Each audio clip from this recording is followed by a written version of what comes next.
Well, hello there again to Uber Tuberubers and Tuberettes alike around the world and across the galaxy. Well, probably not. But yeah, at least there's a few folks who watch, I guess. I do look at the YouTube analytics occasionally. I think the other day I dropped and in the last 28 days or 30 days, I'd had like 531 views, or I think that's right. And, it doesn't matter to me exactly. I'm not in this for the money. I'm in this because I just love doing it. And just wanted to kind of chit chat with you just a little bit. I went down to the VI again, and today I'd made a point of avoiding, as I was calling them to a friend the other day, hash whites. You got your hash browns, and you got your hash whites. And it's like the hash whites, they just forgot to cook them. Yeah. Undercooked potatoes with grease. Mm-mm. So I dodged that bullet today. And anyway, it was okay. I just love drinking that coffee down there. And I'll sit there and plop ice cubes in it. And this is what you do with coffee, okay? Then you sprinkle a little sugar on top of the cube. And as the cube is melting, the platform is shrinking because of the heat, don't you know? But also the sugar is partially beginning to liquefy. I don't know what that is. How can a solid crystal go to a liquid? Is it still a liquid crystal? And by the way, isn't water itself a liquid crystal? So I'm putting new liquid crystals in the other liquid crystals, I guess. So I'm fooling around with that stuff, and yeah, pretty good breakfast and stuff.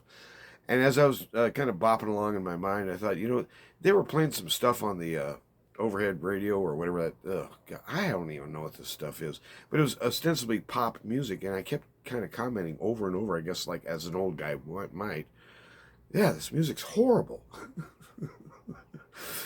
These people wouldn't recognize music if it bit them in the butt. Now, why would music go around biting people in the butt? I don't know. But the point is, I was thinking there's a music to our lives. And the music, it might be up tempo, or it might be a gloomy dirge, right? It might be just this chaotic kind of sound like bang, bang, bang. I listen to a lot of this modern so called music, and honestly, I don't recognize it as music. Where's the rhythm? Where's the tempo? Does this thing have any words that make sense? Just for starters. And some of it just sounds like a train wreck to me.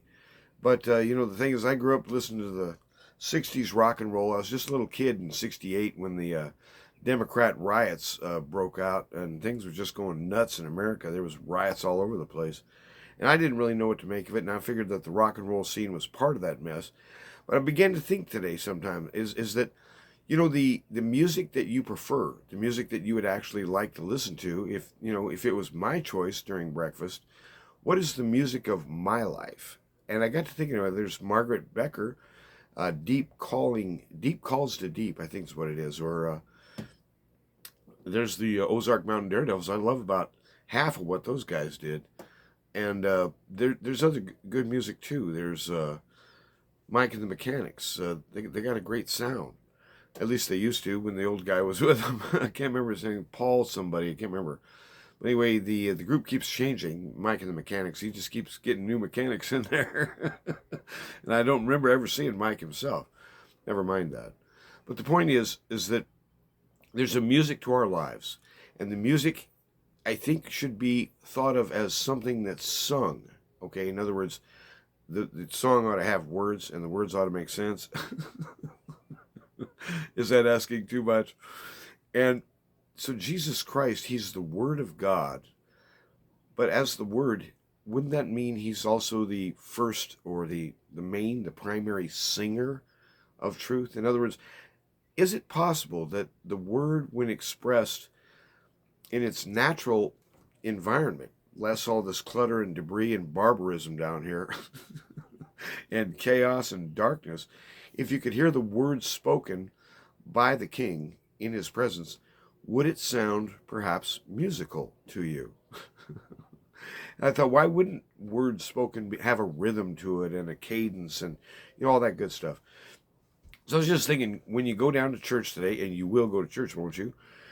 I don't mean to nag you, but you just got to look around you, man. The world's falling apart. If the church doesn't have the answer, then you bring the answer to church. Our testimony is of Jesus Christ, the risen one, and he's come into us and he's changed us. So he has a music about him. It's like, reminds you of springtime. It's full of gladness and light. The poetry involved, the tempo and the cadence is just perfect. He's the one who is the true singer. He's the one who's the true song, I guess we might say.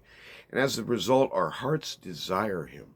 Have you ever noticed how people are driving down the road, listen to this boom, boom, bang, bang, rap, hip hop, whatever it is? Well, it sounds like a train wreck. Does it affect them? Does it change those people? I think it may have some effect, or it might at least reflect their attitude on the inside. Let the attitude which is reflected around you be a song of beauty, a song of triumph, a song of love, a song of perseverance, a song of desiring our beloved. See, we sing songs, but do we really sing them from the heart? We should learn how to do that. That's just a thought for the day. And, well, if I'm wrong, sue me. We'll write a song about it.